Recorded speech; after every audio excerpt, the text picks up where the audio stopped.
Niehaus making his intentions clear.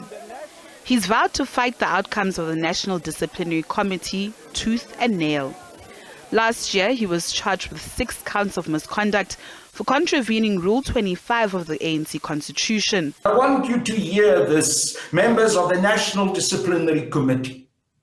I want you to hear this, members of the National Executive Committee, the outgoing National Executive Committee of the ANC.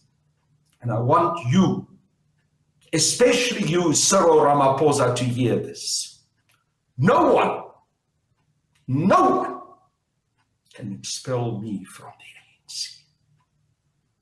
Meanwhile, as the 55th conference of the ANC looms closer, the party's electoral committee is preparing for a showdown in court over objections to the NEC list that was announced by the electoral committee. We don't have any interest to delay the conference. For that matter, we want that conference to be successful. What we are doing is to entrench a democratic culture within the ANC, to say that the ANC can't flout its rules and expect that it will be able to be credible for it to say they are a democratic organization and they can lead the country without any questions. So what we are doing is to enhance the credibility of the outcomes of conference. Lawyers representing the electoral committee say the unhappy ANC members should withdraw their application.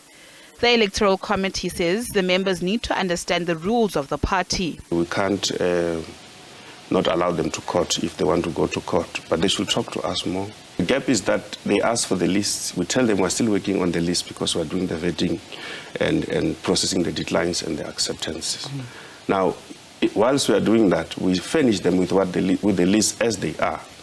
Then they don't come back to us and say, we are not satisfied with the list because of the following reasons.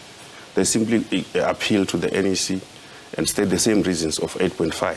And as I'm saying, with 8.5, we've complied. We have a list, we have seen the list.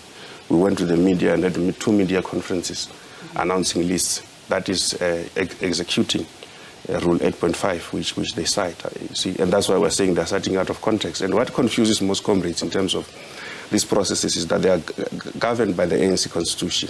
So in terms of that Constitution, for you to be able to be in the top 240 that we now talk about, you ought to be nominated by a province. In the case of additionals, to be nominated by a province, you ought to be amongst the top 80 nominees in a province. The ANC's renewal agenda has pit party leaders against one another as contradictions have been sharpened, proving that the renewal of the organization is not an easy task. Natasha Piri, SABC News, Johannesburg.